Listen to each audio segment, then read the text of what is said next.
I write about senior sex. I help people find a more enriching sex life, enjoy their sexuality, which is our birthright from birth to death. Well, I love controversy.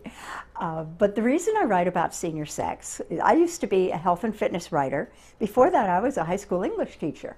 So this is my third career as senior sexpert. And the way I got into that is that at age 57, I fell in love with a man who was 64. And our relationship was so exhilarating, joyful, profound, not just emotionally, but sexually too. So I went looking for books, being a reader and a writer, went looking for books that reflected the kind of experience we were having, and I didn't find any. Robert said, "Well, you're a writer, write your own." And I said, "All right, I will." And I wrote the first book about senior sex titled Better Than I Ever Expected, straight talk about sex after 60, and it was to celebrate the joys of senior sex.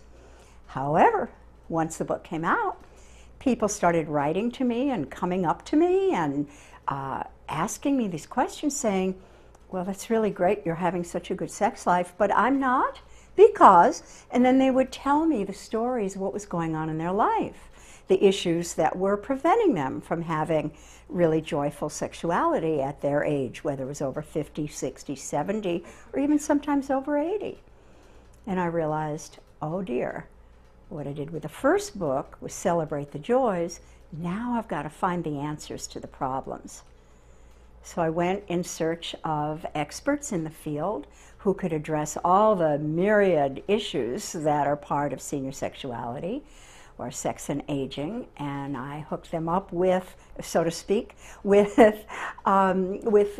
readers who had sent me their stories and ended up with Naked at Our Age, Talking Out Loud About Senior Sex, which has 150 reader stories addressed by 45 experts, along with my running commentary.